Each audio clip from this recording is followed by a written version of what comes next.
Buongiorno, benvenuti al nostro Focus TG. Siamo anche oggi in diretta, in onda, per informarvi di quello che sta succedendo in Veneto. Apriamo comunque con una notizia che arriva da fuori, dai confini regionali, notizia importantissima perché oggi, lo ricordiamo, inizia il secondo settennato del Presidente della Repubblica Mattarella, una giornata davvero importante a livello nazionale. Il cerimoniale del Quirinale ci informa che alle 15:30 si terrà la cerimonia di giuramento del Presidente della Repubblica davanti al Parlamento in seduta comune nell'aula di Montecitorio. Successivamente il Capo dello Stato, che verrà tra virgolette prelevato alle 15:10 e portato appunto a Montecitorio, si sposterà all'altare della Patria per deporre una corona d'alloro sulla tomba del milite ignoto. Al termine alle 17 avrà luogo la cerimonia di insediamento al Palazzo del Quirinale nell'ormai famoso Salone dei Corazzieri, quindi giornata istituzionale, giornata importantissima per quelle che sono le dinamiche e anche le tradizioni in un certo senso della Presidenza della Repubblica. Terrà un discorso Mattarella alle 15:30, sentiremo di cosa si parlerà. Questa era una parentesi nazionale importante, comunque è importante saperlo per gli appuntamenti odierni del bis, del cosiddetto Mattarella bis.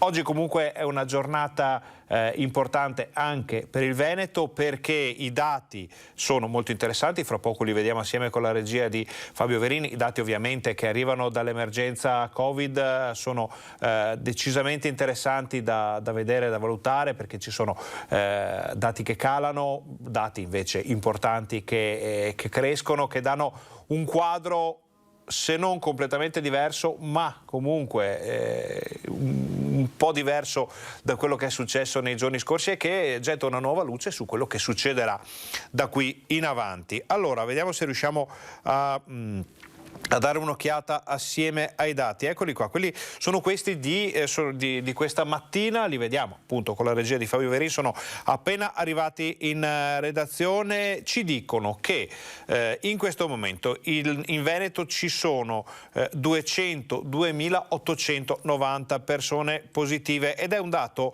davvero importante perché è in netto calo rispetto ai giorni scorsi. Sono infatti 11.902 le nuove positività. Ricordiamo che appena qualche giorno fa viaggiavamo attorno alle 20, 22, addirittura 24 e 25 mila nuove positività al giorno. Adesso la curva ha preso una piega verticale, per fortuna, verso il basso. Le persone che sono risultate positive in Veneto dall'inizio del Covid sono 1.193.244. Vedete il dato qui. Le persone che si sono negativizzate sono 977.090. Purtroppo sono da verificare, sono da vedere anche i decessi, che sono 13.264. Vedrete poi nel corso della visione di questa tabella che effettivamente il numero di decessi è quello che lascia più perplessi in questo momento. La cosa buona di questa fase è che c'è un calo veramente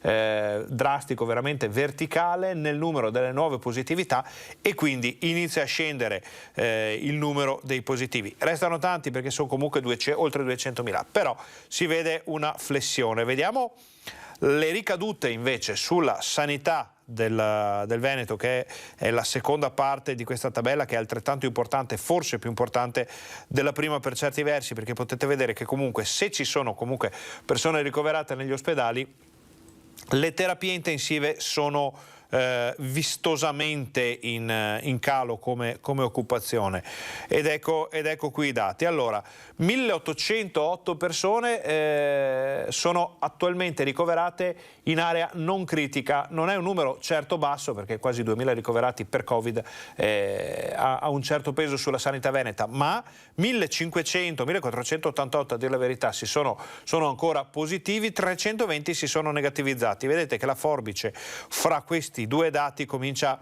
a diminuire. Questo vuol dire che ci sono sempre più persone guarite dal Covid, ancora ricoverate per le ripercussioni di questa, che non è, lo ricordiamo, un'influenza come stanno dicendo molti, ma che insomma può portare ancora alcuni problemi. Scende anche il numero delle terapie intensive impegnate, sono 162, non sono solo 162, però il numero scende, sono 140 quelle con pazienti che sono ancora positivi, 22 con pazienti che si sono negativizzati, ma il dato più interessante della giornata è decisamente questo, ovvero bilancio negativo di 5 unità negli ospedali. Vuol dire che ci sono più dimissioni che ingressi, e questo è un'inversione di rotta davvero importante.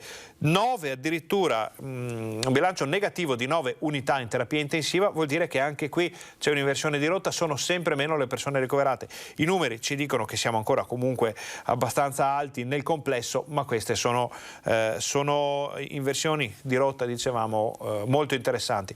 Purtroppo, e questo è l'unico dato che lascia perplessi, che lascia ancora scossi, perché parliamo di 21 decessi nella giornata di oggi. Questa è la tabella dell'emergenza Covid per quanto riguarda la diffusione del virus e i ricoveri. C'è un'altra tabella che va vista quotidianamente ed è quella delle vaccinazioni. Anche qui siamo in calo rispetto al passato. Questo è un aggiornamento a mezzanotte di ieri, quindi fra ieri e oggi è quello più aggiornato. Sono 22.000 le dosi somministrate, decisamente meno rispetto alle 40-50.000 che avevamo visto solo qualche settimana fa, di cui 1.041 prime dosi, anche qui abbastanza poche, 3.600 cicli completati, 18.000 addizionali booster. Poi sentiremo dalla voce anche o comunque da comunicati stampa, note di agenzia che arrivano in redazione, che purtroppo si fa sempre più fatica a raggiungere quote alte di vaccinazioni, perché la quota che alla quale si voleva arrivare è stata raggiunta, resta uno zoccolo duro che per scelta o per altri motivi non può essere vaccinato, e quindi i dati difficilmente cresceranno. Infatti vedete che c'è parecchio magazzino, perché il Veneto ha somministrato il 93,1% delle dosi fornite. Pochi giorni fa arrivavamo al 100%, anche si superava perché ovviamente c'erano molte inoculazioni. C'è da dire che l'82% dei veneti complessivi, quindi non altri dati, veneti residenti, ha avuto la prima dose, 79,9% ha avuto la seconda, e sono quote che fanno fatica a salire, 58,2% hanno avuto la terza dose. Ma tutto va visto in prospettiva di questa tabella, che è quella più importante di questa parte della nostra informazione, ovvero le percentuali sui veneti vaccinabili, quindi sulle persone che possono ricevere un vaccino. Sono l'88,8% dei veneti vaccinabili hanno avuto la prima dose, ed è questo numero in giallo. L'87,2% ha avuto la seconda dose, il 64,5% ha avuto anche la terza dose. Sono cifre, coperture molto alte per quanto riguarda le fasce più anziane della popolazione. Dai 70 in su siamo 94-100% per quanto riguarda prima e seconda dose, siamo all'84 e 87% per quanto riguarda la terza dose, il cosiddetto booster. Ultimo dato molto interessante, la copertura dei più giovani, 5-11 anni. 31,2% ha avuto almeno una dose, il 20,7% ha avuto il ciclo completo.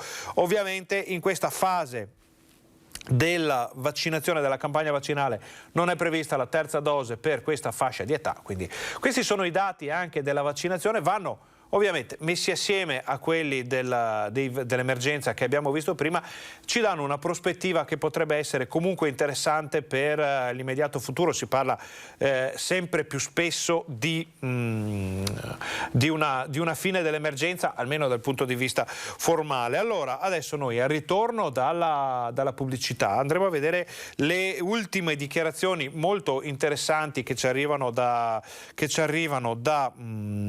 anche da Roma, dove ha parlato il ministro Speranza, perché ha parlato del Green Pass, quindi della possibilità di avere un Green Pass addirittura illimitato dopo la dose booster. Il ministro Bianchi, quindi si parla della scuola, si parla di una nuova normalità in arrivo. C'è qualcuno che parla anche di un vaccino per i più piccoli, quindi addirittura la fascia fra 0 e 5 anni, quindi tantissime novità, tantissime notizie da darvi, ve le diamo dopo la pubblicità, perché adesso facciamo un breve break, state con noi, torniamo fra pochissimo.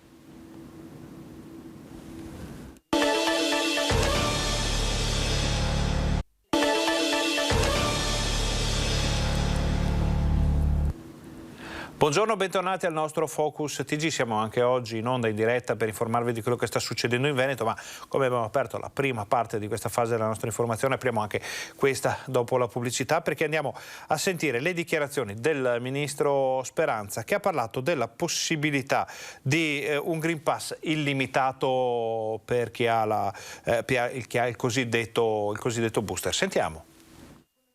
Prolunghiamo la vigenza del Green Pass dopo il booster. Come sapete, questa vigenza oggi è di 6 mesi, non avendo ancora le nostre autorità scientifiche individuato un percorso per la quarta dose, che sarà oggetto chiaramente ancora di un confronto sul piano tecnico-scientifico. La valutazione del governo è di non porre limiti alla durata del Green Pass dopo il booster. Questa è una prima norma rilevante che incide chiaramente sulla vita di tante persone. Voglio ricordare che in questo momento siamo a circa 34 milioni di italiani che hanno fatto il booster, il richiamo, e ci auguriamo che questo numero possa ancora crescere in maniera molto significativa.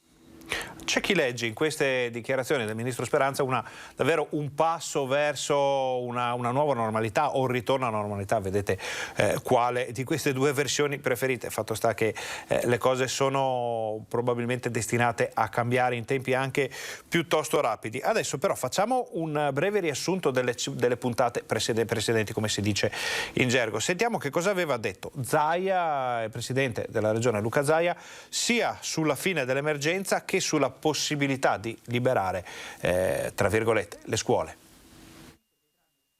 Io penso una cosa, che noi dobbiamo chiedere che le scuole restino libere, che i positivi se ne vanno a casa,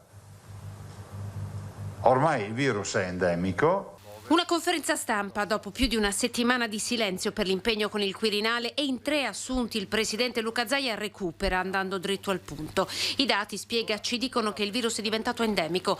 Non va banalizzato, certo, ma è evidente che gli effetti clinici, grazie anche ai vaccini, non sono più gli stessi. E così aggiunge: Io sono anche estremamente convinto che se le cose continuano ad andare così, il 31 marzo bisogna porre fine a questa storia dello stato d'emergenza. Fase nuova per la quale, secondo Zaia, è necessario che le regole vadano riscritte, immaginando che possano essere per sempre, come avviene per l'influenza o il morbillo. Il modello, dopo verrà fuori un sacco di riflessioni per queste robe che dico, il modello che avevamo noi da piccoli, morbillo, funzioni. Se c'era un compagno di classe che si beccava il morbillo, cosa si faceva? Andava a casa tutta la scuola? Stava a casa, lui si metteva in isolamento. E dovrà accadere così. Concentrarsi sui sintomatici per cambiare i piani di sanità pubblica, anche alla luce di un contact tracing non più gestibile. Su una cosa invece il governatore, mantenendo la linea di partito, è in disaccordo con la linea nazionale: la discriminazione tra bambini vaccinati e non. Non condivido la discriminazione nelle scuole tra vaccinati e non vaccinati. Ma ve lo dico perché se il principio è il positivo sta a casa, non è che devo andare a cercare quello che non è positivo ma non è vaccinato, deve stare a casa anche lui, perché se no non finiamo più. Serve dunque per Zaia concentrarsi sui sintomatici. Esclude l'ipotesi di poter arrivare a vaccinare anche i bambini sotto i 5 anni, come sembrerebbe oltreoceano Pfizer stia cercando di far autorizzare. Penso che a un certo punto bisognerebbe anche dire fermiamoci. Intanto, alla luce della diffusione di Omicron e degli ultimi dati sui contagi, l'ente europeo per il controllo delle malattie ha suggerito di portare da 10 a 6 giorni di isolamento per i positivi asintomatici vaccinati. Loro ritengono, dagli studi che sono stati fatti in molti paesi, che la contagiosità dei soggetti positivi si concentri principalmente nei primi 5 giorni. E quindi questo, insomma, ci aiuterebbe ad adottare le misure. Sul fronte dei vaccini sono oltre 10 milioni le dosi somministrate in Veneto, con una copertura vaccinale che ha raggiunto ormai l'88,7% della popolazione vaccinabile. Sono ancora 160.000 i veneti over 50 non vaccinati e dunque dal 1 febbraio fuori legge.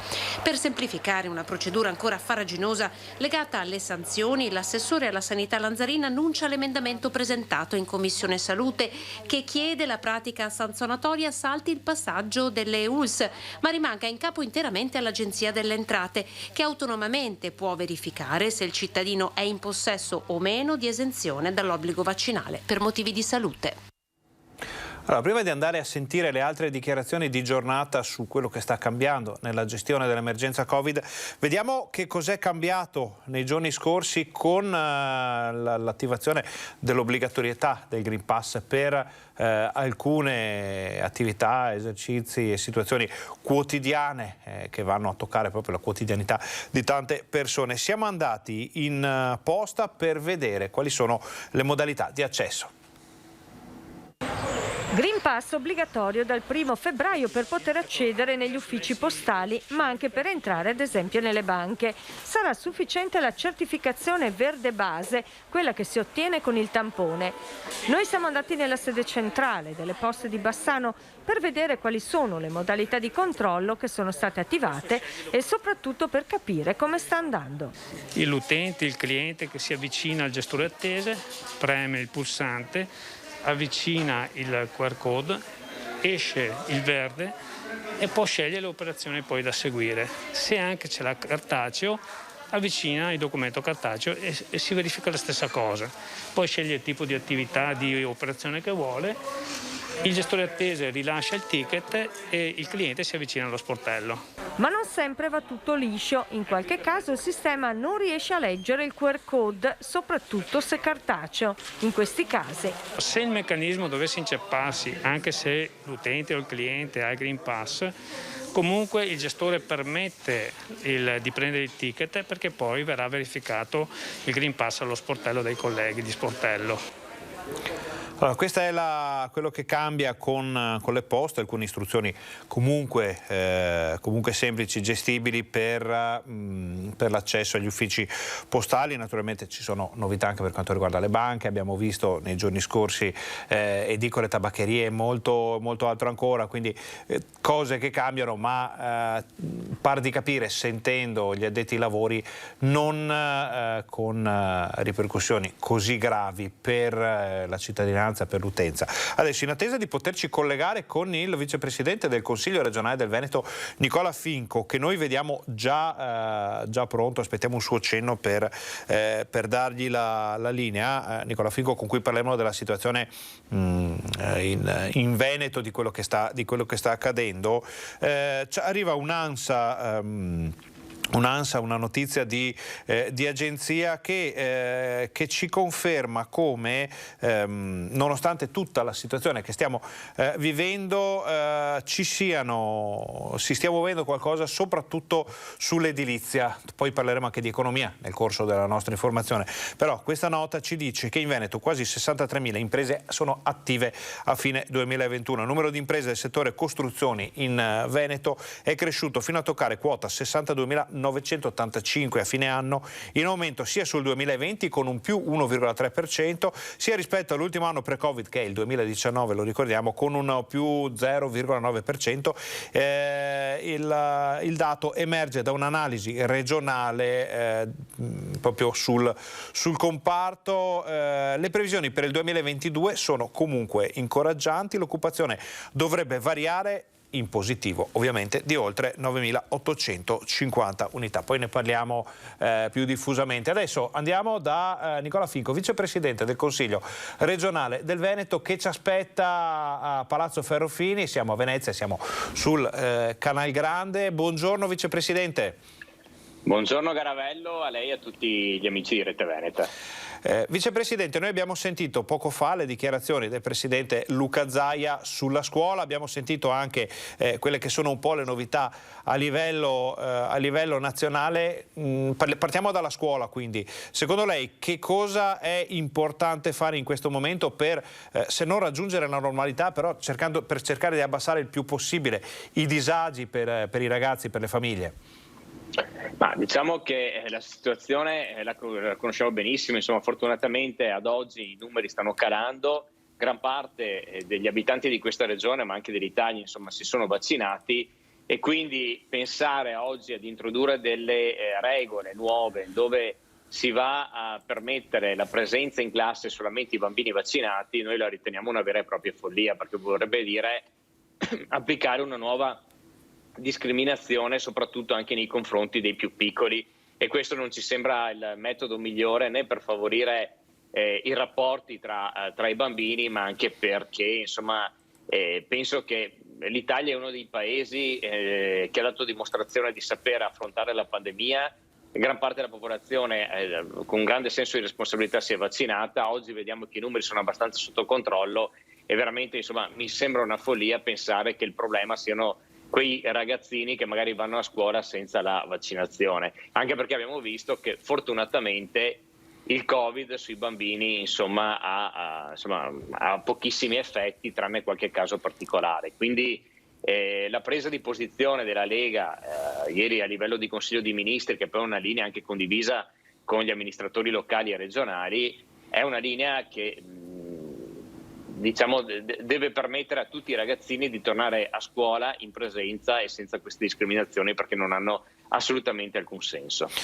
Ecco, Vicepresidente, immagino lei abbia già avuto i dati di giornata del Covid o comunque ne abbia preso visione in qualche modo. Questa lettura che lei ci dà si può legare a doppio filo con l'evoluzione dell'epidemia in questo periodo, ovvero nonostante i vaccini aumentino in modo piuttosto lento, perché ormai il volume massimo è stato quasi raggiunto, ci sono dei cali molto vistosi nel numero degli attualmente positivi, nel numero delle nuove positività, soprattutto la pressione sulla sanità sta scendendo, posto che il momento è critico e quindi bisogna sempre prestare la massima attenzione e rispettare le norme. Secondo lei siamo a un punto di svolta?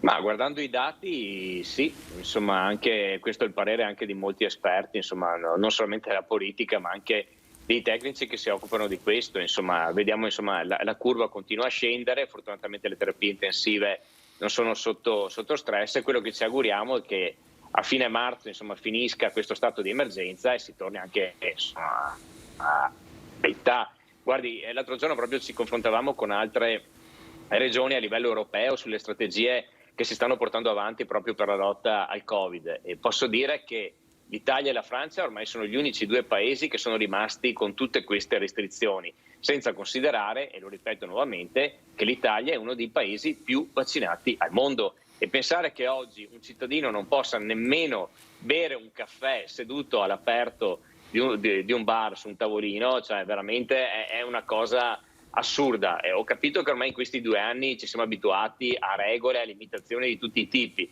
però penso che adesso, pur mantenendo una certa attenzione, sia il caso, insomma, di iniziare anche a liberare la gente, a tornare ad una certa normalità, perché veramente pensare che se voglio comprarmi una maglietta all'interno di un negozio ho il Green Pass o non entro nel negozio mi sembra una vera e propria follia.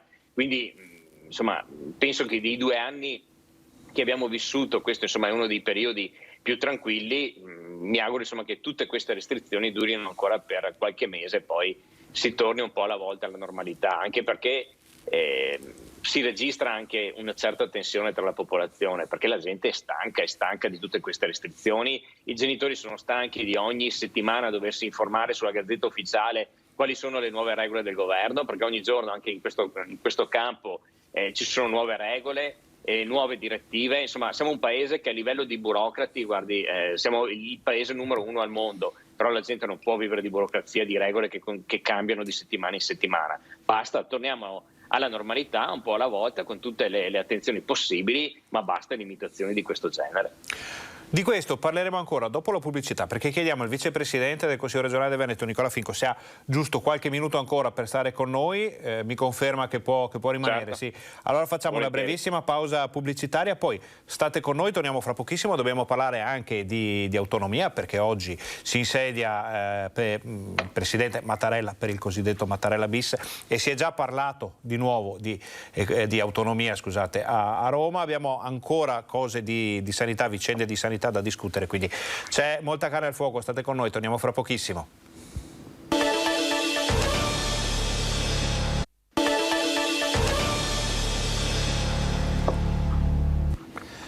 Buongiorno, bentornati al Focus TG. Siamo in diretta anche oggi in onda per informarvi di quello che sta succedendo in Veneto. Ne parliamo con il vicepresidente del Consiglio regionale del Veneto, Nicola Finco, con il quale però commentiamo una notizia di carattere soprattutto nazionale, ovvero oggi inizia il cosiddetto Mattarella bis, il secondo settennato di Sergio Mattarella, Presidente della Repubblica. Si riparte con un nuovo giuramento, si riparte con con il discorso alle Camere riunite, con una deposizione di una corona d'alloro all'altare della patria e poi l'insediamento al Quirinale. Tutto questo ritorna e ritorna anche un tema importantissimo per il Veneto, che è quello dell'autonomia. Il Presidente Zaia ha rivelato nei giorni scorsi che in un incontro proprio con Mattarella e anche negli ultimi incontri con Mattarella, lo stesso Presidente della Repubblica avrebbe detto sì, non ci dimentichiamo dell'autonomia, c'è sempre sul piatto questo tema. Secondo lei siamo a un momento di svolta davvero su questo tema, Vicepresidente? Ma guardi, me lo auguro, è che in Italia purtroppo siamo abituati molto spesso che insomma tante parole e pochi fatti.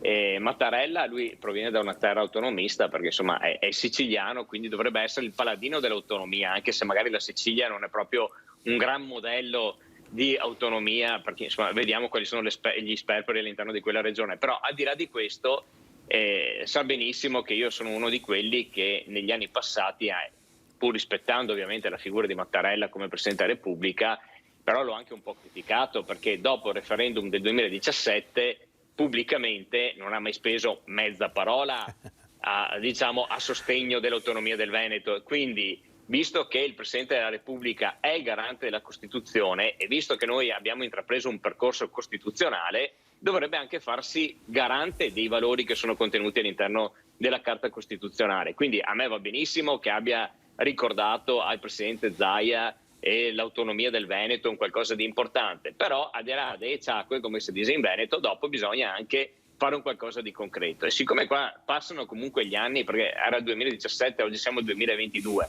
sono passati diversi governi, purtroppo abbiamo avuto anche di mezzo questa pandemia, però non è che i veneti possiamo continuare a prenderli in giro perché tanto i veneti sono poentoni, quindi si fa andare bene tutto quanto, assolutamente no. Però mi auguro che al di là ovviamente del mio movimento politico, che insomma è un movimento che è nato come base insomma con il federalismo, mi auguro che ci sia anche, passata questa pandemia, veramente da parte, penso al mondo dei sindacati, delle associazioni di categoria, al mondo delle imprese del Veneto, che ci sia una ripresa del sentimento autonomista, ma non perché autonomia è bella punto e basta, ma perché l'autonomia forse rappresenta l'unica ancora di salvezza per questo paese, insomma, che ha dimostrato che con l'impianto centralista e romanocentrico è un impianto che ha fallito nel corso degli anni, tanto è vero che siamo uno dei paesi più indebitati al mondo. Adesso c'è questa del PNRR che per carità andrà a stanziare ulteriori milionate di denaro al Mezzogiorno, mi auguro solo che sia l'ultima volta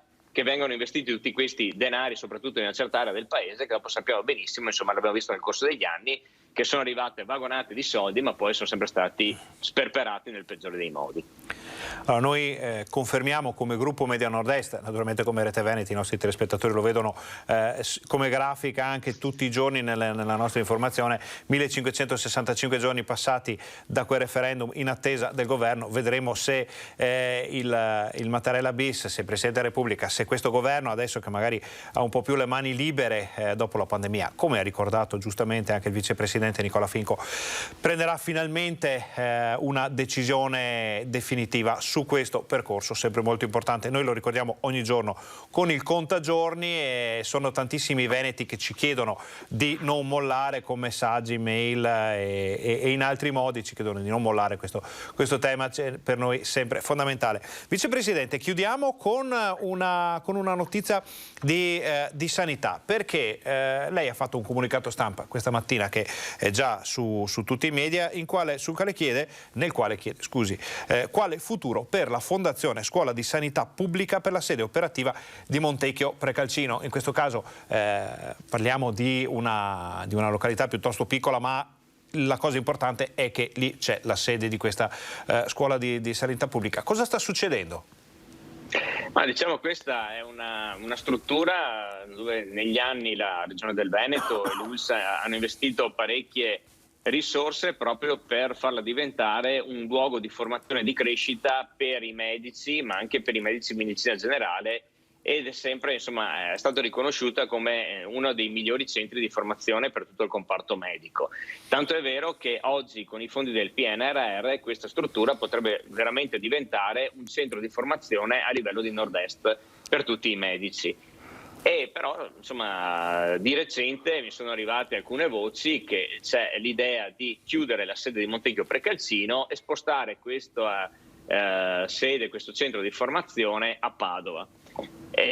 La cosa a me preoccupa perché comunque la sede di Montecchio Precalcino è una sede insomma prestigiosa, dove in terra berica, quindi era ed è tuttora un orgoglio per la provincia di Vicenza avere questo importante centro di formazione, e pensare di chiuderla e per trasferirla a Padova vorrei capirne anche le motivazioni, visto che nel corso degli anni tanti sono i denari che sono stati investiti. E quindi per questo ho presentato questa interrogazione all'assessore Lanzarin, quindi insomma mi auguro che a breve mi dia una risposta, e spero ovviamente di non vedere chiudere questo centro di eccellenza, anche perché, ripeto, per la provincia berica rappresenta veramente un punto di riferimento importante e lo ripeto, con i fondi del PNRR potrebbe diventare veramente un centro di eccellenza a livello di nord-est. Quindi è una battaglia che sicuramente porterò avanti, perché ne va dell'interesse della nostra terra vicentina, ma insomma soprattutto anche di quello che ha rappresentato e rappresenta tuttora questo importante centro di formazione.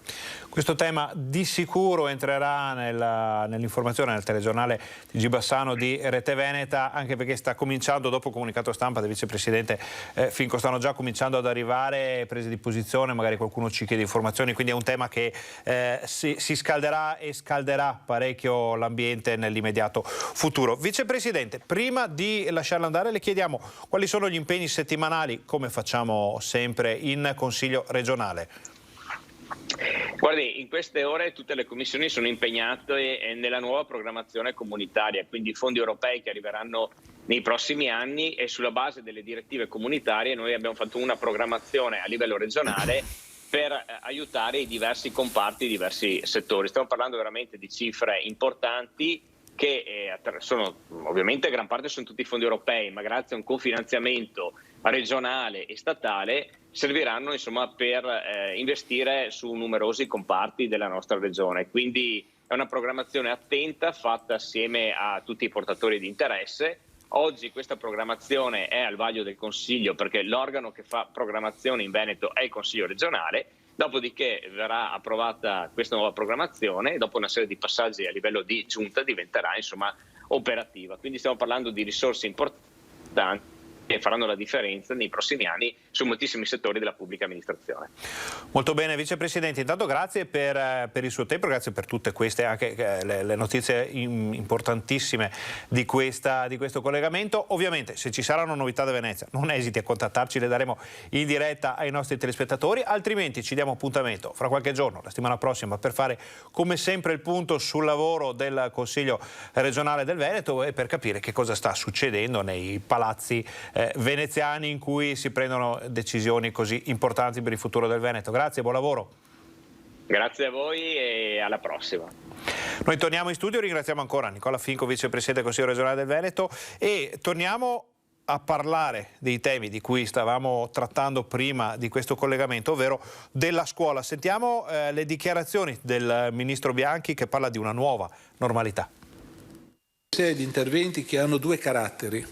Uno, stiamo marciando verso una nuova normalità, non è la vecchia normalità, è una nuova normalità, però con tutta la cautela che ci deve essere, perché il virus c'è ancora, il virus è significativamente presente non solo nelle nostre scuole ma soprattutto nelle nostre vite, ma le scuole non sono un luogo separato rispetto a tutto il Paese. Nelle scuole noi abbiamo da una parte consolidato un'indicazione sui ragazzi più grandi, cioè sostanzialmente della scuola secondaria. Lì vi è un tasso di vaccinazione molto alto, ma vi è anche una didattica che, essendo più trasmissiva, l'italiano, la matematica e la fisica, permette di avere in maniera più agevole per i ragazzi che sono più grandi e anche quindi in qualche modo più capaci di auto-organizzarsi, la capacità di andare fin dal secondo caso in questa didattica mista, che sicuramente è complessa, ma che in un qualche modo dà un segnale molto chiaro che il governo vuol dare verso la vaccinazione. Allora adesso restiamo in argomento perché Franco Locatelli, coordinatore del comitato scientifico, tecnico scientifico, scusate, ha parlato alla stampa nazionale dicendo che le decisioni prese con l'ultimo decreto vanno nella direzione di mantenere aperto il paese. Se la corsa al virus continuerà a rallentare, come abbiamo visto anche dai dati, tra qualche settimana potremo affrontare, dice Locatelli, anche la tematica delle mascherine, quindi potremo cominciare a capire se si potrà smettere di usare la mascherina, poi ognuno deciderà cosa fare in coscienza. Vedremo in funzione dei numeri, ma alla fine di febbraio è una possibilità.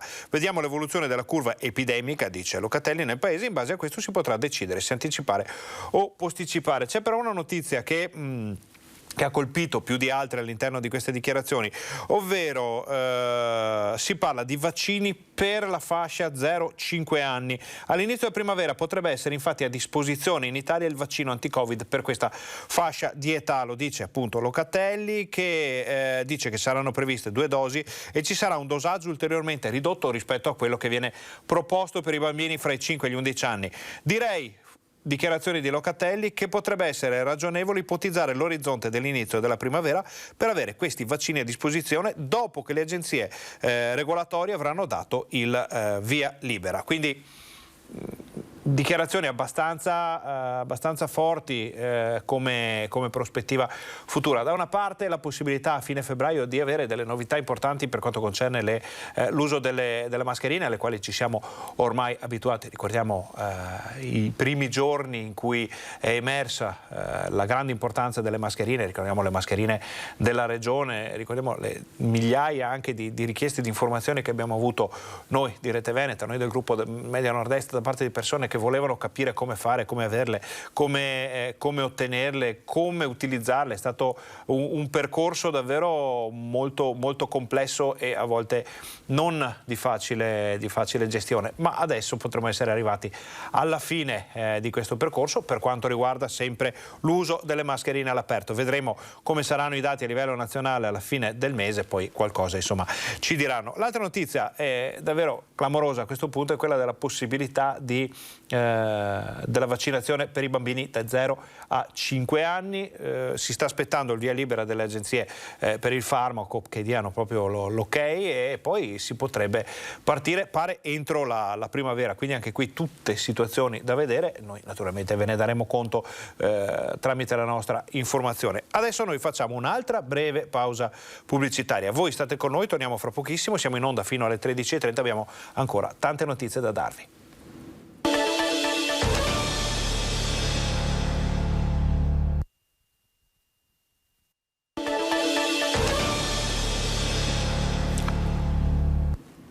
Buongiorno, bentornati al nostro Focus TG. Siamo in diretta anche oggi in onda per informarvi di quello che sta succedendo in Veneto. Stavamo parlando della possibilità ventilata dal coordinatore del Comitato Tecnico Scientifico Locatelli di passare alle vaccinazioni anche per i bambini fra i 0 e 5 anni. Si è parlato anche della possibilità di togliere l'obbligo di mascherine all'aperto e sono 2 temi piuttosto importanti, ma restiamo sul tema dei bambini, perché questa è una notizia che ci arriva dalla nostra redazione padovana. A gennaio c'è stato un record di ricoveri pediatrici.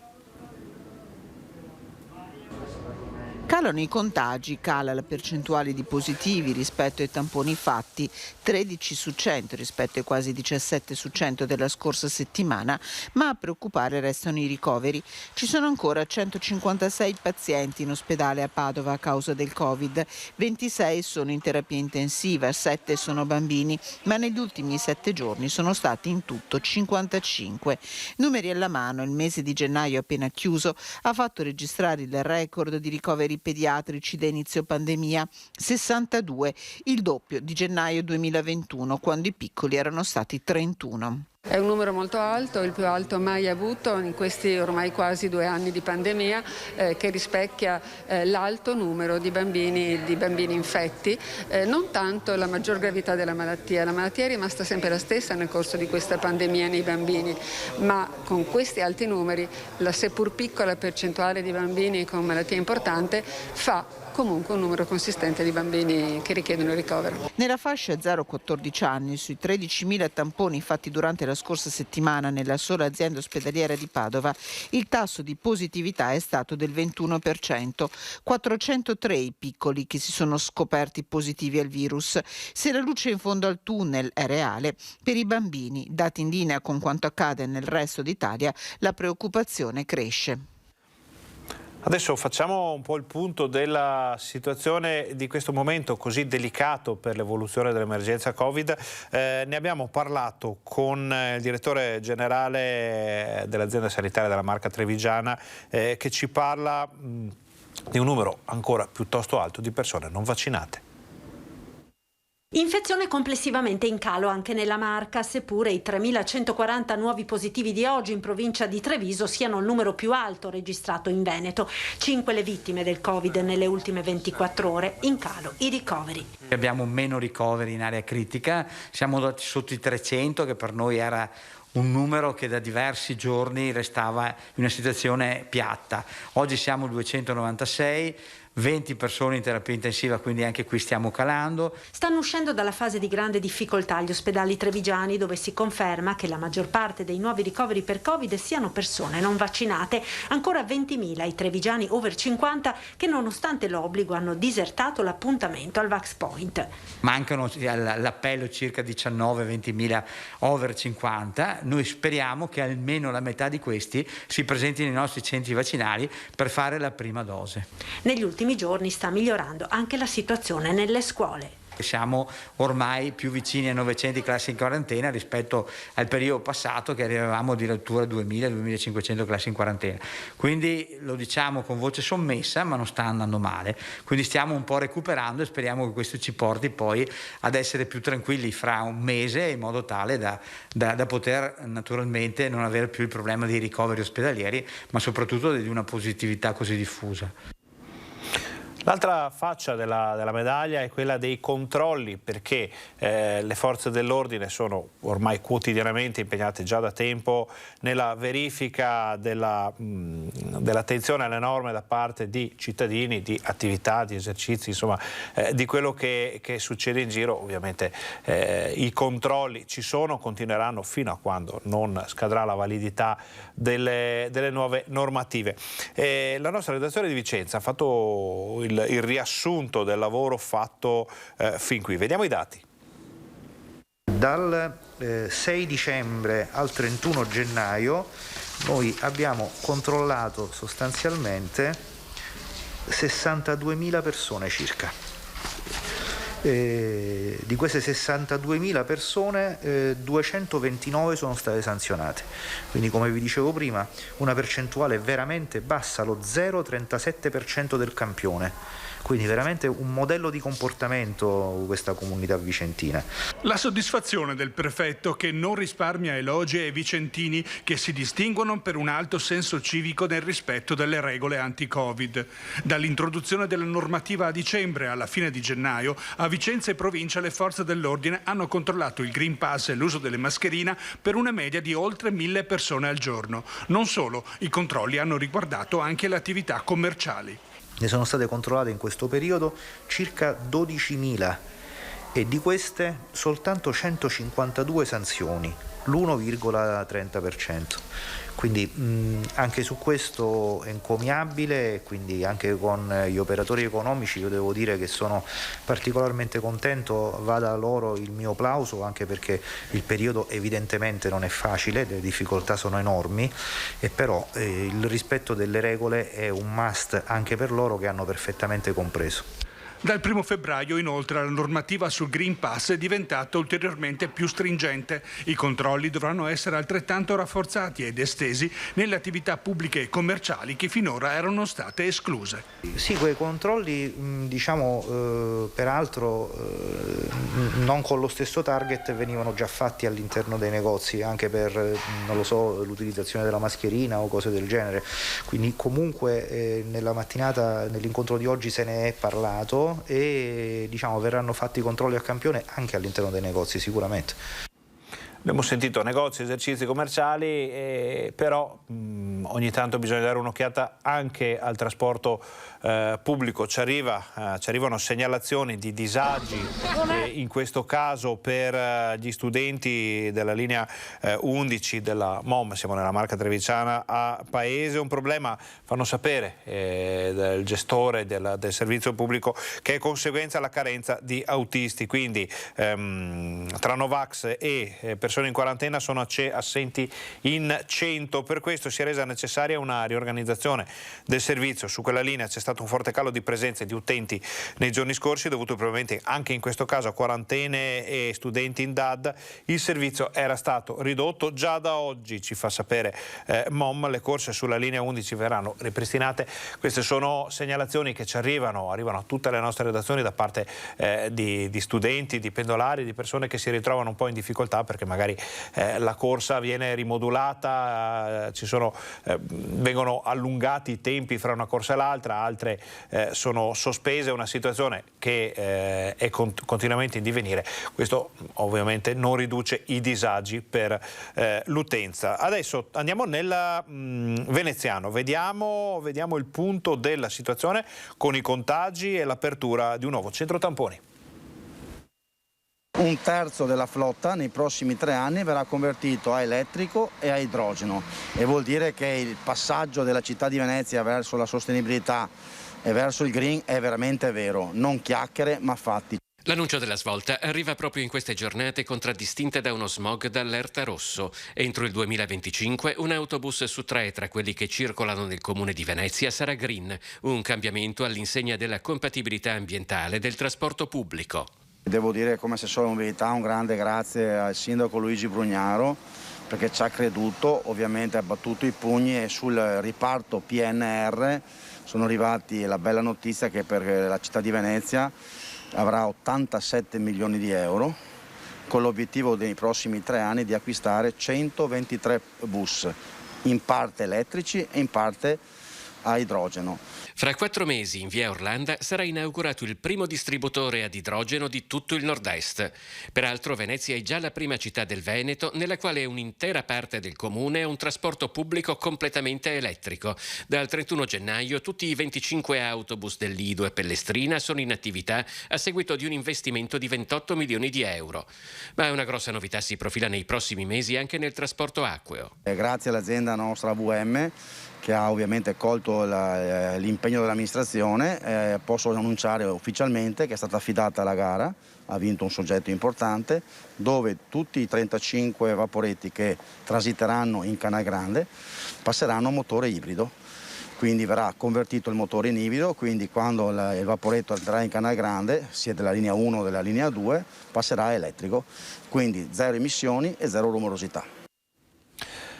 Chiudiamo questa nostra pagina dedicata alla sanità con una bella notizia per Padova. Si parla da tanto tempo dell'arrivo del nuovo ospedale, della nuova pediatria, di un nuovo assetto sanitario per la città di Padova. Ci sono novità, perché l'ANAC ha dato il via libera all'appalto per la nuova pediatria. 2 febbraio 2022, con la firma sulla delibera da parte del direttore generale Giuseppe Dalben, la nuova pediatria di Padova è praticamente realtà. Il via libera dall'ANAC, che ha concluso l'attività di vigilanza sull'appalto da 61 milioni di euro dell'opera, rende il processo pressoché definitivo. Il Presidente Zaia ha fortemente voluto questo intervento, lo ha finanziato con 61 milioni e 135 mila euro, di cui appunto 46 per la costruzione, 13 per gli arredi e un altro milione, il resto insomma per la demolizione appunto di quello che è stato fatto della pneumologia.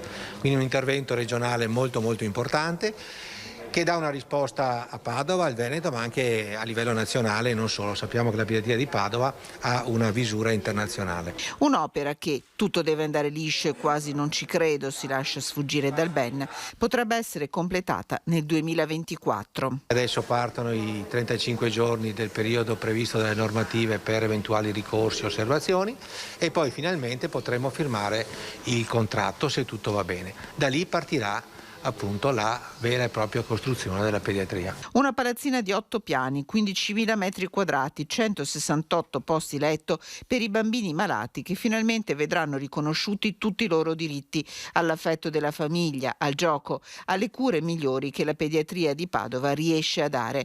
A sottoscriverlo Giorgio Perilongo e Liviana D'Adalt, medici volto di questa realtà che conta 600 persone cariche di umanità e professionalità. Vale per tutti credere di più ai fatti che alle parole. Bene, la realizzazione della pediatria è il primo fatto che testimonia che questa direzione, che la Regione, gli assessorati, ma la città e le università hanno preso con determinazione la strada di realizzare questa futura realtà che sarà il polo della salute di Padova. È un fatto certo. Una nuova pediatria frutto di una storia secolare a servizio della salute dei più piccoli. Il primo insegnamento universitario della pediatria fu attivato qua a Padova ancora nel 1882 e 7 anni dopo, nel 1889, fu aperta la prima clinica universitaria di pediatria. Questo dà il senso di quali sono le radici su cui si fonda quello che è la pediatria odierna qui a Padova. Cambiamo ancora argomento, mettiamo da parte il versante emergenza Covid, il versante sanitario, parliamo di un altro tema però molto importante, quello dell'informazione, perché con il nuovo switch off, insomma, se ne parla da un po', ormai la data è imminente, il cambiamento nel modo di arrivare nelle vostre case da parte della televisione, dei nostri canali compresi. Da marzo c'è il rischio che 1 milione di veneti non vedano più tutte le emittenti locali. In una lettera congiunta gli editori si appellano al governo perché colga l'ultima occasione per risolvere questa situazione così complessa. All'inizio di marzo, con il nuovo switch off, più di 1 milione di veneti potrebbe non riuscire più a vedere sul proprio televisore le emittenti locali.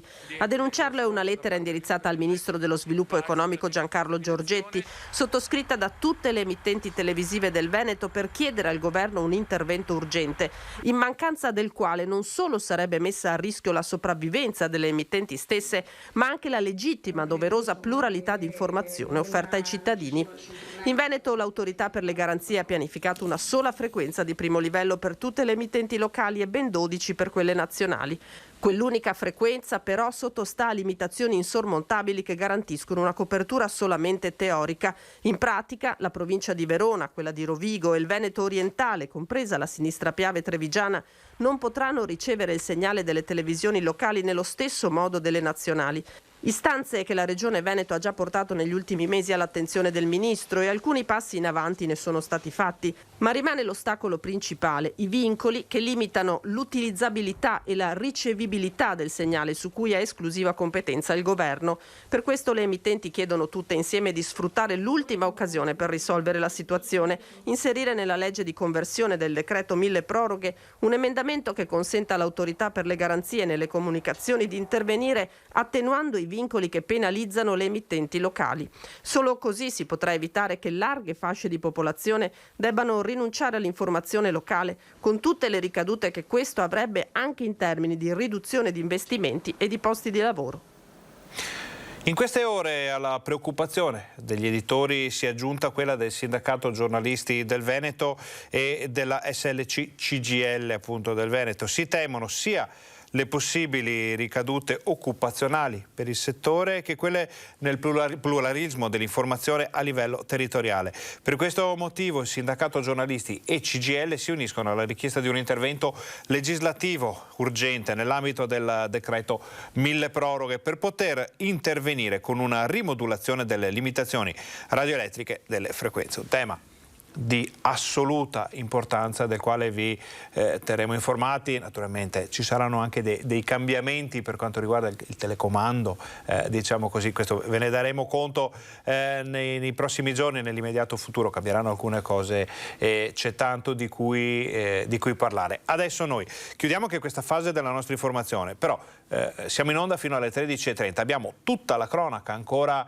da raccontarvi, è successo davvero di tutto nelle ultime ore, nei giorni scorsi in Veneto. Abbiamo i collegamenti sia da Padova che da Vicenza per avere le informazioni dal territorio, quindi voi state con noi perché torniamo fra pochissimo.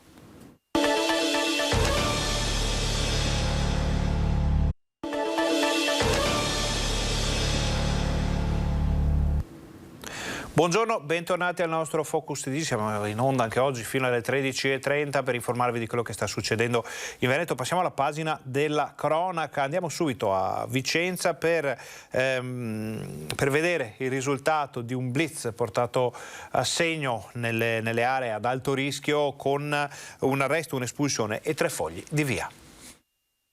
Un giorno è troppo poco, 24 ore non bastano. La conquista della sicurezza punta sulla ripetitività, blitz continui per settimane, per mesi. L'ultima operazione antidegrado si concentra nelle aree a rischio di Vicenza. 40 uomini della Questura, dei Carabinieri, della Guardia di Finanza e del reparto prevenzione crimine della Polizia di Stato, col supporto della Polizia Locale, entrano in azione con pattugliamenti mirati a Campomarzo, in via Gorizia, Viale Milano, Viale Torino, Giardini Salvi, San Pio X e Strada di Bertesina.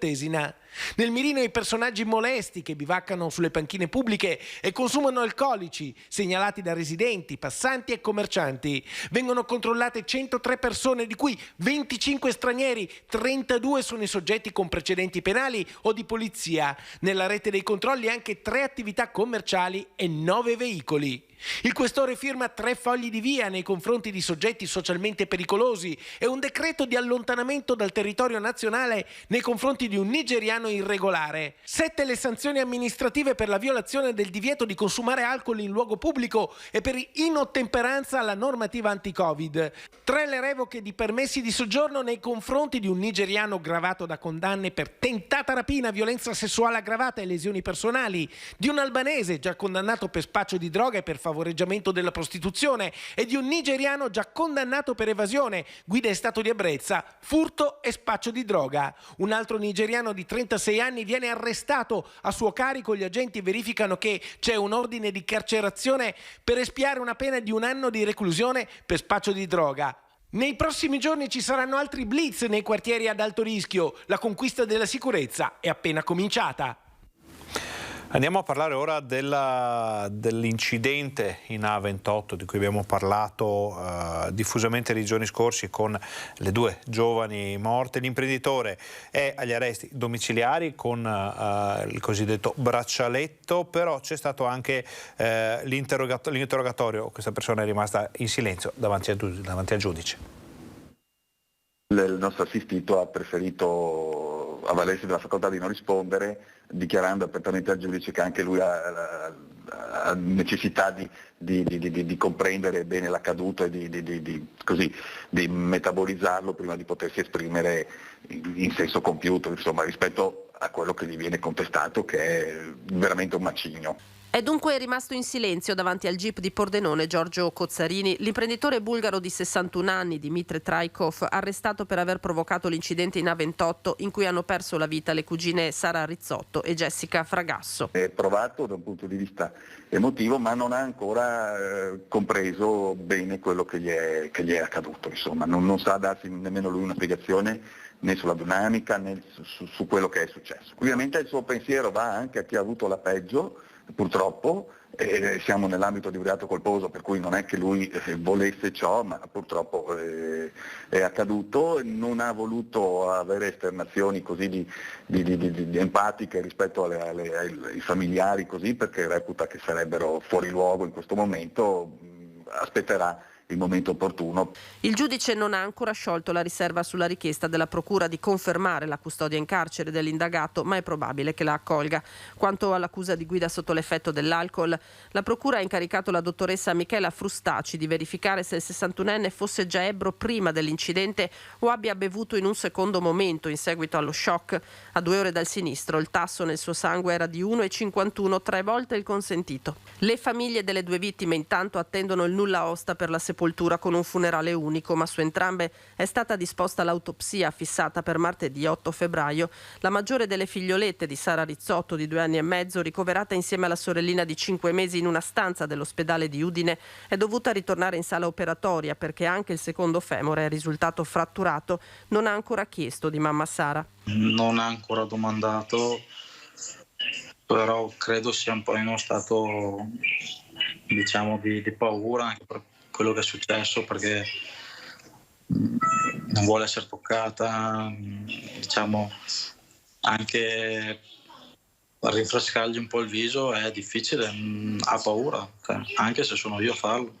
Non so se ha capito cosa è successo. Davis si chiede come sia possibile che con 3 condanne l'imprenditore bulgaro circolasse ancora in auto. Dalla cameretta delle piccole, questo giovane papà di 27 anni si prende il tempo per parlare con i giornalisti e spiega anche il perché. Per me è difficile parlarne, ma io voglio che si sappia, perché è una tragedia che mai a nessuno deve succedere, mai. È solo il pensiero di cosa andrò a dirgli quando saranno anche più grandi. Non ho parole, perché non devono succedere queste cose. Queste cose non devono succedere, non devono.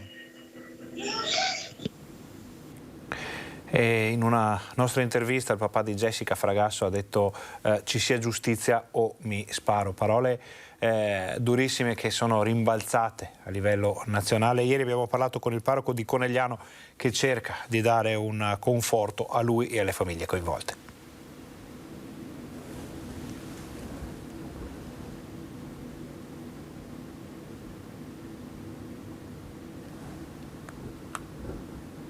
Io se non fanno giustizia, giuro, col mio stesso vado dal Presidente della Repubblica, ok?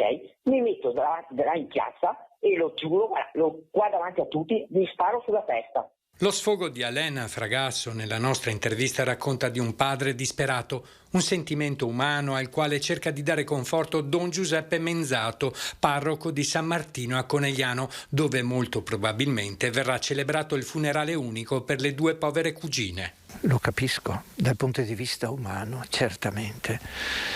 Chiedo al Signore di non tener conto di questo sfogo del papà, perché dal punto di vista umano certamente è una cosa massacrante questa, perdere una figlia su cui magari c'erano tanti progetti, ma ecco, chiedere al Signore sempre attraverso la preghiera, e io pregherò per il papà di Jessica, pregherò per le 2 anime che sono ritornate alla casa del padre, ma pregherò proprio anche per il papà di Jessica, perché abbia a confidare del Signore, abbia a dire: Signore, io non ci capisco più niente, ma mi fido di te.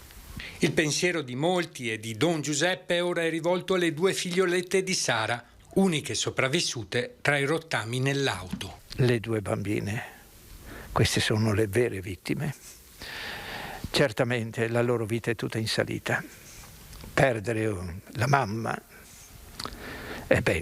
insomma, diciamo così che la mamma è quella che tesse la vita dei propri figliuoli e quindi fa parte di lei. Il papà, certo, c'è anche lui, certamente, no, ma la mamma.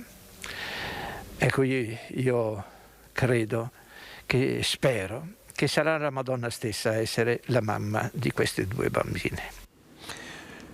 Chiudiamo questa pagina dedicata alla cronaca con una situazione un po' particolare avvenuta in altopiano dei 7 comuni. Un semplice guasto a una tubazione ha causato l'allagamento completo di un seminterrato. Ore di lavoro per i vigili del fuoco allertati martedì sera in via Brigata Liguria ad Asiago. per l'allagamento di uno scantinato di un edificio in fase di ristrutturazione. 3 metri d'acqua hanno invaso l'intero seminterrato a causa della rottura di una tubazione. I pompieri, intervenuti dal locale di staccamento, hanno intercettato la perdita e provveduto all'aspirazione dell'acqua. Ingenti danni alle pareti in cartongesso e all'edificio attiguo, in quanto l'acqua è filtrata attraverso il muro perimetrale. Dicevamo, abbiamo chiuso la pagina della cronaca, torneremo a darvi informazioni se dovessero succedere fatti rilevanti in Veneto. Adesso aspettiamo un ok, un cenno di assenso dalla nostra Chiara Gaiani, che è collegata assieme a Cristian Rocca Iende. Siamo a Padova per un'importante conferenza stampa, è vero Chiara? Sì, buongiorno Ferdinando e buongiorno a tutti i telespettatori. Si è conclusa proprio in questi minuti la presentazione, o meglio la firma dell'accordo di programma tra 3 comuni, il comune di Padova, il comune di Rubano, il comune di Vigonza, per la realizzazione di una nuova linea del tram che andrà appunto da Rubano, per chi conosce la zona, addirittura ai confini col comune di Mestrino, quindi siamo a ridosso della provincia di Vicenza, fino a Busa di Vigonza. È davvero una rivoluzione quella che si prepara ad arrivare nella città di Padova per la mobilità. Il tram già collega il nord e il sud della città di Padova, da Ponte Vigo d'Arzere fino alla Guizza. Adesso ci sarà questo collegamento da ovest a est della città, addirittura con il superamento poi del fiume Brenta per quanto riguarda la zona di Vigonza. Un progetto nato 5 anni fa, un'idea portata avanti dai 3 comuni insieme sulla solca di quello che era un progetto, quello della Grande Padova. Ci sono anche già altri comuni che bussano alle porte della cintura urbana da Ponte San Nicolò, con cui i ragionamenti sono già piuttosto avanti. Anche di recente, insomma, in Consiglio Comunale ne ha parlato il comune di Noventa Padovana. È davvero una rivoluzione per quella che sarà la mobilità in città. Tra l'altro questo progetto, 400 milioni di euro, finanziato con i fondi del PNRR, è il primo progetto in questa fase per quanto riguarda un comune in Italia che accederà a questi fondi, quindi diciamo un piccolo vanto per la città del Santo. Questo un progetto che, essendo finanziato dai fondi di PNRR, è proprio obbligato al rispetto di quelli che sono le scadenze. A giugno 2026 questo tram deve essere in funzione, altrimenti i fondi si perdono. Quindi già per quanto riguarda la progettazione dovrà essere definitiva per il 31 dicembre del 2023, 696 giorni a disposizione. I 3 sindaci con i progettisti, insomma, che abbiamo sentito, ci hanno detto: questi fondi non vogliamo assolutamente perderli, quindi si deve andare avanti.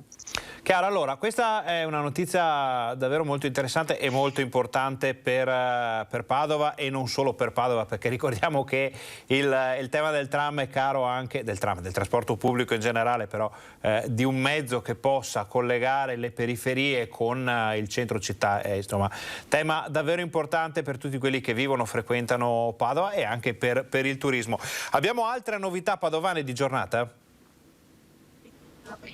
Allora io farei un passo indietro, tornerei ancora alla giornata di ieri, quando si è firmata un'altra importantissima delibera, una notizia che era attesa non solo dalla città di Padova, ma sicuramente da tutta la regione e probabilmente da tutta Italia. Si parte davvero con la nuova pediatria. È stata firmata la delibera. ANAC, che è l'ente che deve appunto fare i controlli contro le possibili infiltrazioni, contro la corruzione, ha dato il via libera a tutti i progetti che sono stati presentati dall'azienda ospedaliera. La nuova pediatria di Padova tra 35 giorni potrà aprire il suo cantiere. Ci sono altri 35 giorni di tempo per eventuali ricorsi delle ditte che dovevano aggiudicarsi i lavori. La ditta quindi c'è già, tra 35 giorni si parte. Ne parlo perché è un progetto davvero importantissimo per la sanità veneta, un progetto interamente finanziato dalla Regione del Veneto, 61 milioni di euro anche qui, ma è un progetto atteso soprattutto dalle centinaia e centinaia di bambini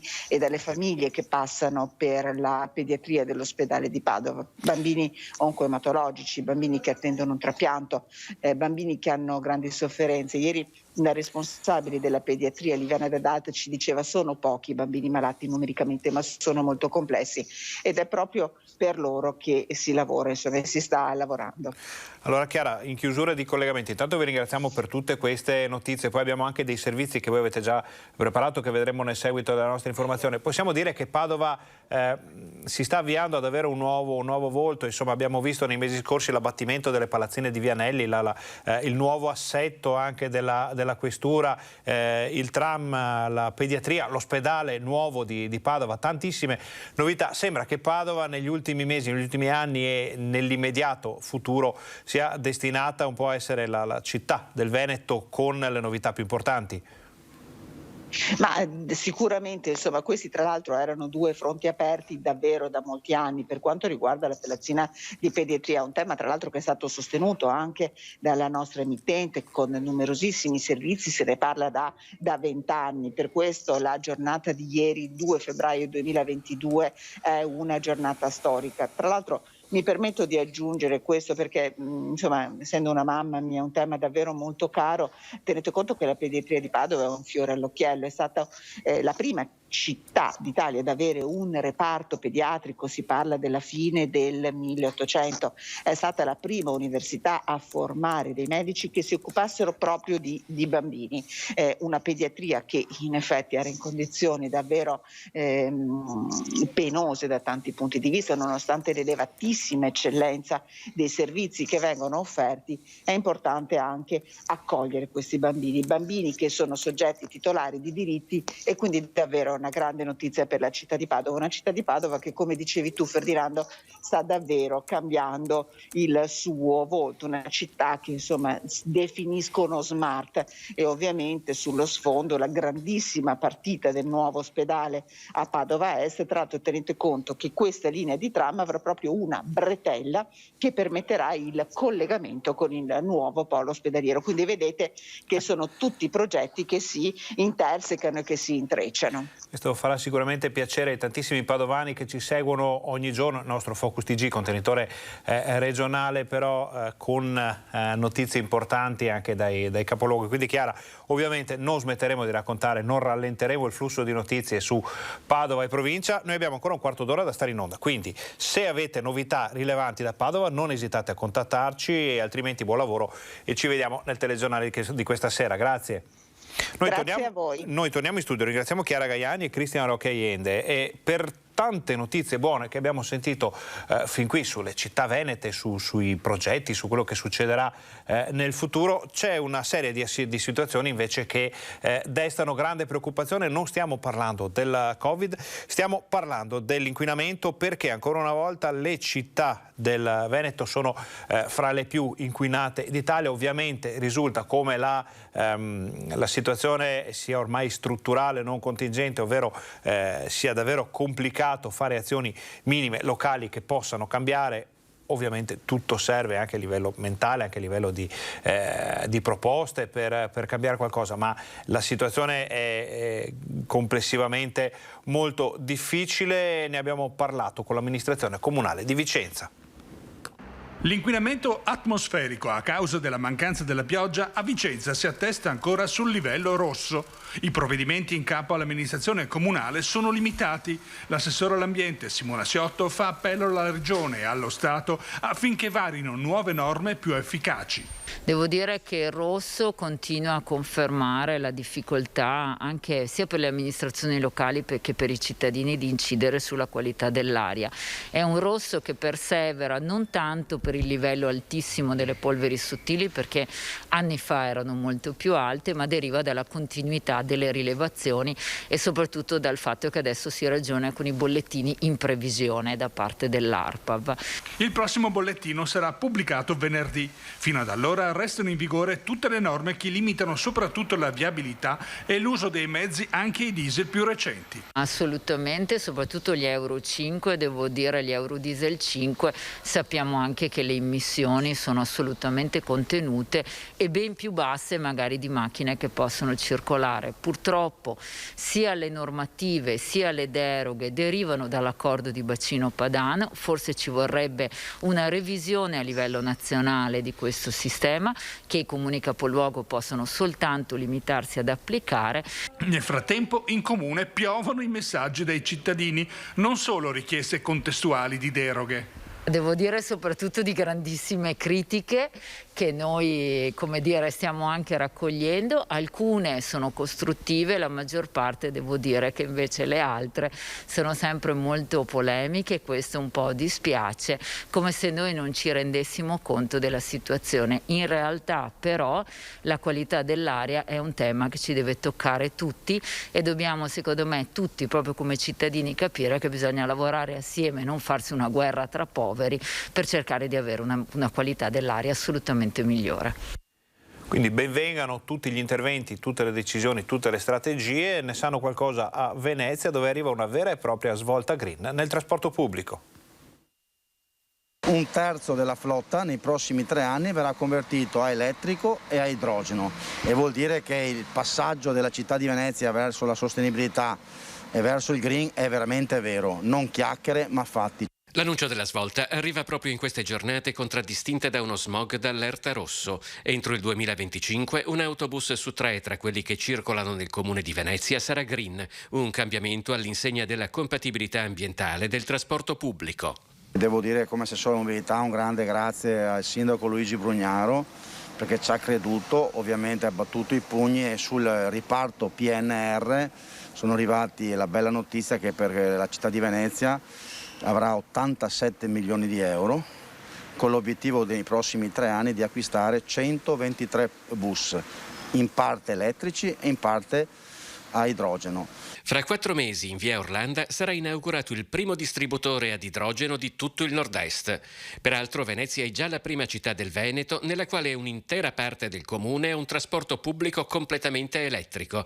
Dal 31 gennaio tutti i 25 autobus del Lido e Pellestrina sono in attività a seguito di un investimento di 28 milioni di euro.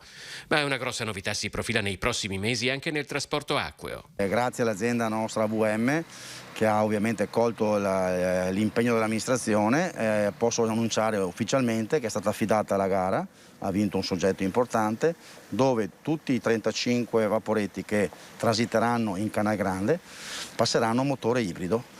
Quindi verrà convertito il motore in ibrido, quindi quando il vaporetto entrerà in Canal Grande, sia della linea 1 o della linea 2, passerà a elettrico, quindi 0 emissioni e 0 rumorosità.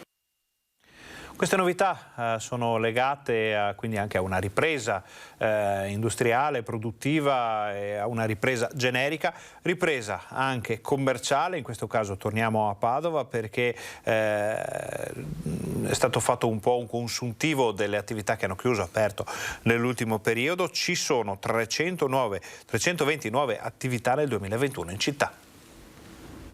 Nel 2021 a Padova hanno aperto 320 nuovi negozi. Padova torna attrattiva. A parlare sono i dati delle nuove aperture per il 2021, 320. Di queste 50 sono bar o ristoranti, 225 sono esercizi commerciali di vicinato, 13 medie strutture di vendita, 16 acconciatori e 16 estetisti. Numeri importanti che raccontano di una città che vuole crescere nonostante la pandemia. Sono quindi parte di un grande incoraggiamento che queste persone ci stanno dando, e anche la dimostrazione che le politiche a favore del commercio cittadino, ricordo le riduzioni e le esenzioni fiscali che abbiamo messo in campo, l'allargamento dei plateatici per i pubblici esercizi, ma anche il sostegno per l'installazione delle luminarie e per l'organizzazione di iniziative di Natale, e adesso il nuovo bando che a febbraio prevede l'erogazione di 600.000 euro per rinnovare le dotazioni esterne dei negozi. Ecco, tutte queste politiche danno i frutti, perché c'è chi investe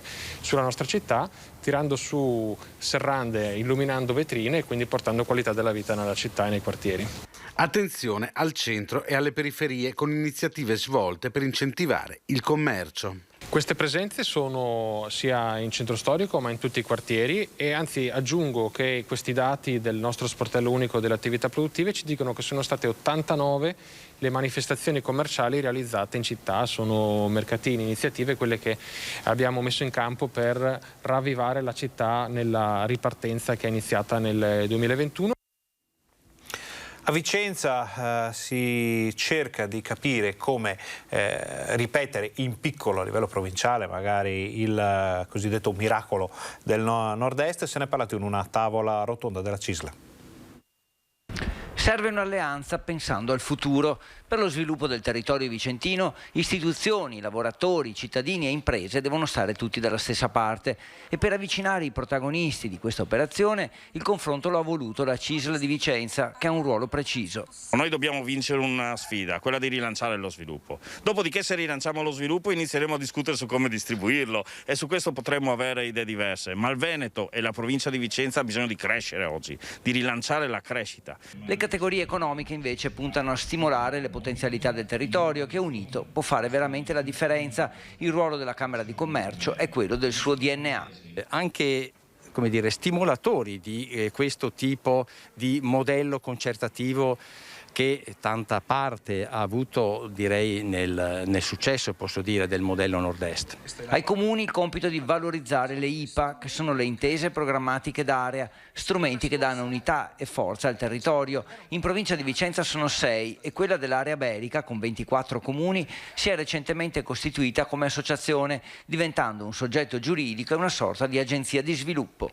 Cercheremo di mettere in atto iniziative e progetti per migliorare la qualità della vita, e dal punto di vista industriale ci piacerebbe molto creare aziende e aiutare la trasformazione delle aziende in aziende sostenibili, oppure diventare un polo attrattivo di aziende sostenibili che vengono a insediarsi nell'area. La strada migliore per un futuro che dia peso e forza al territorio, insomma, parte da questa alleanza e da un dibattito, quello di Lonigo, che pur limitato nella presenza per la pandemia ha avuto un grande coinvolgimento grazie alla tecnologia e alla trasmissione in streaming della tavola rotonda, ma anche al dibattito che si è aperto tra rappresentanti dei lavoratori, amministratori, imprenditori e cittadini. Il lavoro, la produzione, la produttività e l'economia sono quindi i temi di questo periodo in cui si spera di potersi lasciare alle spalle l'emergenza Covid per ritrovare una normalità del quale siamo alla ricerca ormai da troppo tempo. Vediamo che cosa sta succedendo anche nel bellunese con la CC.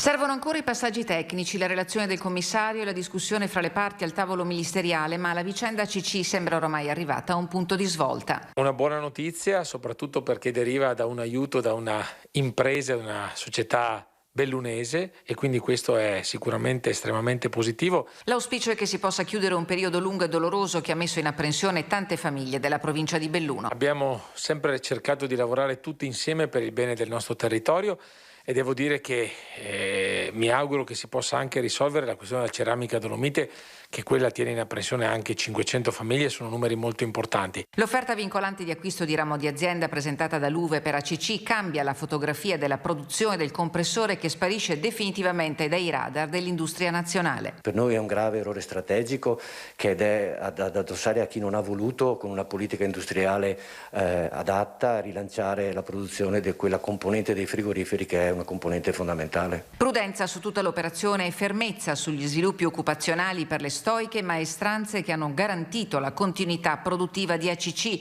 il filo conduttore delle prossime mosse sindacali. Noi siamo per la totale ricollocazione di tutti i lavoratori, quindi ci auguriamo di poter aprire un confronto con l'UVE che porti a una soluzione positiva per tutti i lavoratori, perché noi non lasceremo indietro nemmeno un lavoratore e una lavoratrice di ACC. Ci sono lavoratori comunque che hanno una professionalità. Questa professionalità è stata riconosciuta da questa offerta di SEST, perché comunque è quello che abbiamo sempre detto in questi anni, che i lavoratori di ACC sono dei lavoratori comunque appetibili, che hanno una certa professionalità.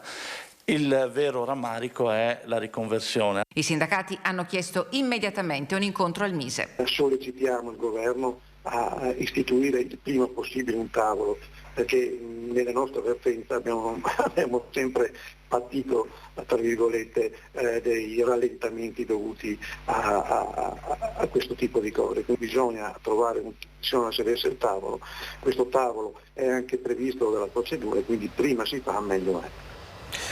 Chiudiamo con una nota che arriva dall'assessore regionale all'ambiente Giampaolo Bottacin, che dice, visto che abbiamo parlato di inquinamento, attenzione perché il Veneto sulla salute, sulla qualità dell'aria ha investito 1 miliardo negli ultimi tempi con oltre una settantina di misure che riguardano davvero tanti ambiti. Questa era l'ultima notizia del nostro telegiornale. Ringraziamo tutti i colleghi che ci hanno permesso di portare nelle vostre case tutte le notizie del Veneto. Ringraziamo voi per essere stati con noi, ringraziamo Fabio Verin in regia e vi diamo appuntamento ai nostri telegiornali di questa sera per tutto il resto. Grazie e buon pomeriggio.